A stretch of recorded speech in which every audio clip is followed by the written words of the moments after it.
Bismillahirrahmanirrahim. Assalamualaikum warahmatullahi wabarakatuh. Waalaikumsalam warahmatullahi wabarakatuh. Kami dari kelompok 13 akan menjelaskan tentang penegakan HAM. Yang pertama, Alfareji Maulana. Yang kedua, Andika Ripandi. Yang ketiga, Andin Nurkhoiri. Yang keempat, Fitri Rahmayanti. Yang kelima, saya Ikhwan Nabi Mongsong. Yang keenam, Anja Padilla. Yang ketujuh, Salsabila Sadedin.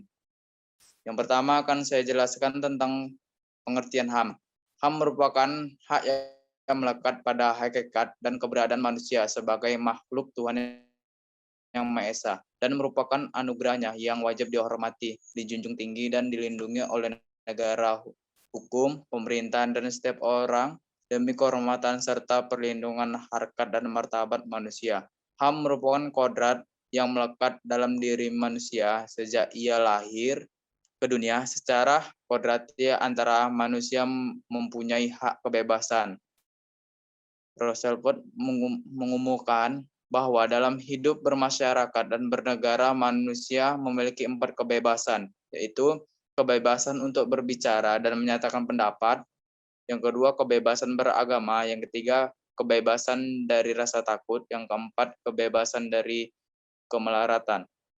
Selanjutnya akan dijelaskan oleh Alfareji Maulana. Pada Alfareji saya persilakan.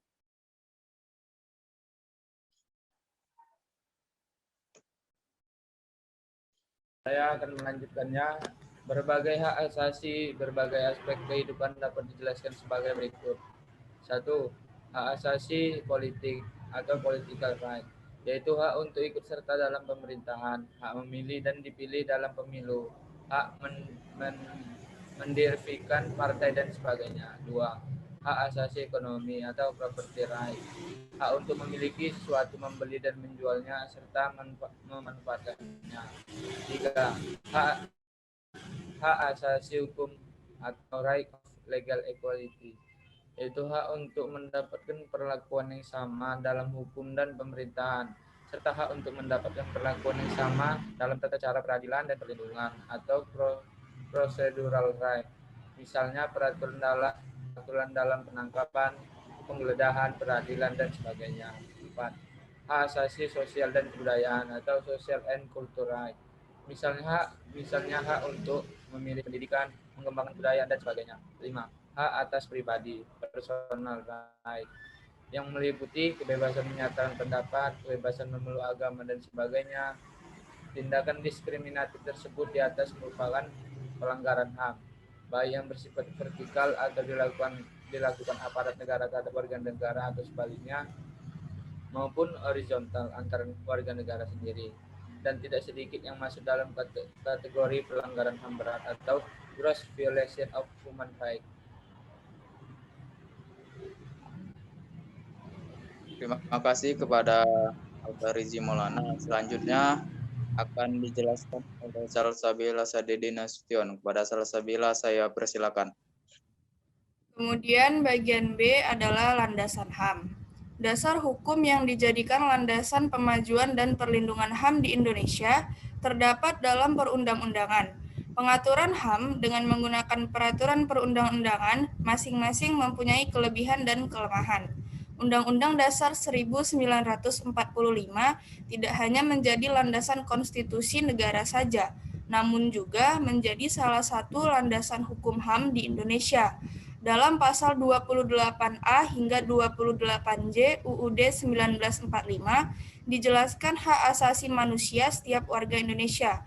Pada pasal 28J UUD 1945 dijelaskan jika setiap warga negara juga memiliki kewajiban untuk menghormati hak asasi manusia orang lain serta menjalankan hak dan kebebasannya sesuai dengan undang-undang yang berlaku.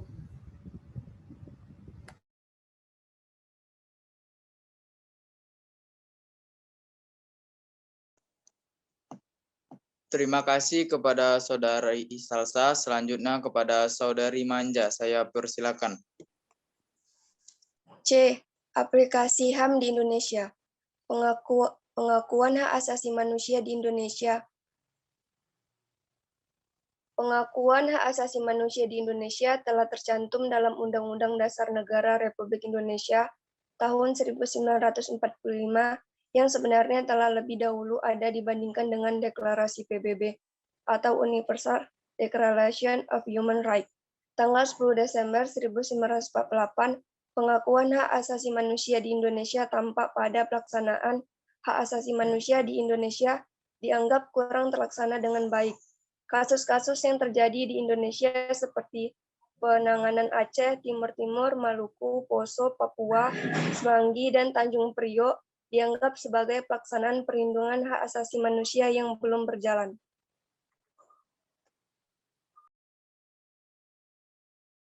Terima kasih kepada Saudari Manja. Selanjutnya kepada Saudara Andika Ripandi, dipersilakan.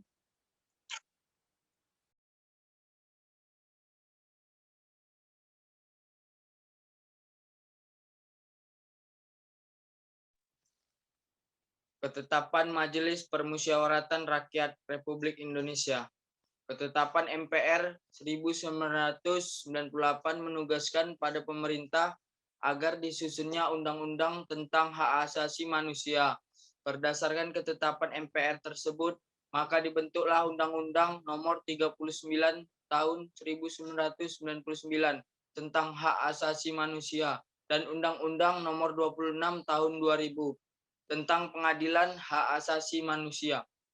Hak asasi manusia yang terkandung dalam ketetapan MPR tersebut antara lain hak untuk hidup, hak berkeluarga dan melanjutkan keturunan, hak keadilan, hak kemerdekaan, hak atas kebebasan informasi, hak keamanan dan kesejahteraan, hak perlindungan dan pemajuan. Peraturan undang-undang. Undang-undang yang mengatur tentang hak asasi manusia di Indonesia adalah Undang-Undang Nomor 39 Tahun 1999 dalam pasal 12 Undang-Undang Nomor 39 Tahun 1999 disebutkan bahwa setiap orang berhak atas perlindungan bagi pengembangan pribadinya untuk memperoleh pendidikan, mencerdaskan dirinya, dan meningkatkan kualitas hidupnya agar menjadi manusia yang beriman, bertakwa, bertanggung jawab, berakhlak mulia, bahagia, dan sejahtera sesuai dengan hak asasi manusia. Terima kasih kepada Saudara Andika Ripandi. Selanjutnya kepada Saudari Andi Nur Khairiyah, dipersilakan. Upaya pencegahan pelanggaran hak asasi manusia.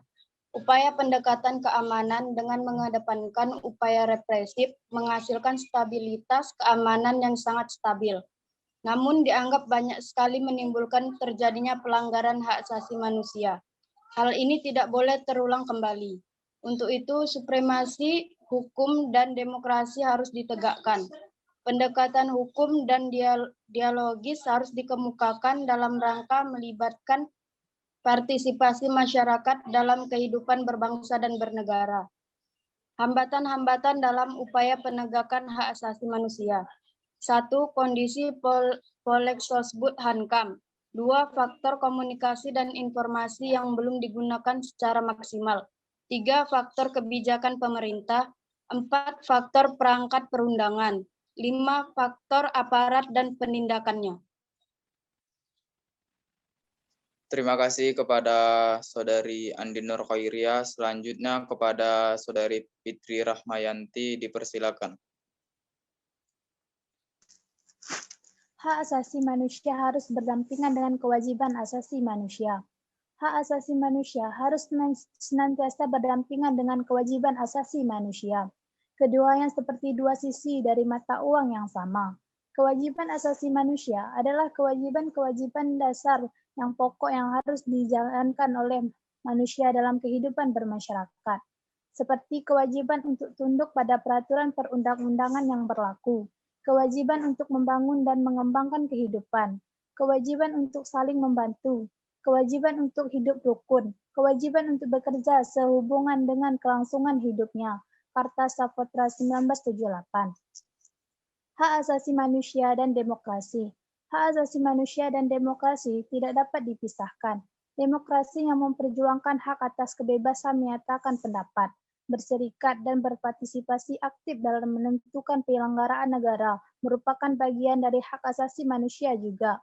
Salah satu ciri pokok negara yang menghormati hak asasi manusia adalah negara yang demokratis. Sebaliknya, sebuah negara yang demokratis adalah negara yang menghormati hak asasi manusia.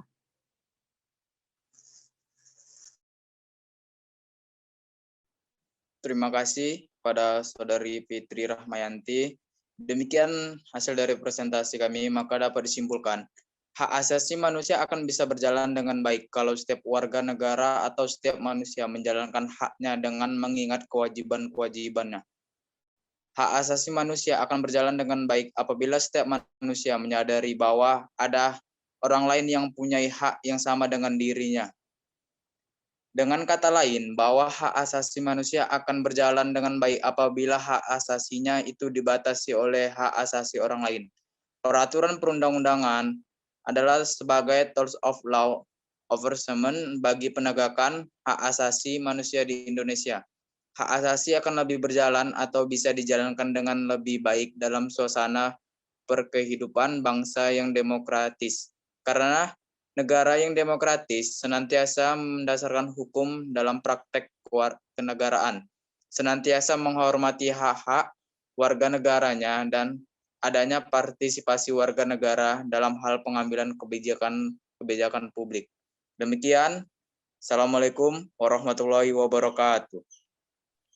Waalaikumsalam warahmatullahi wabarakatuh.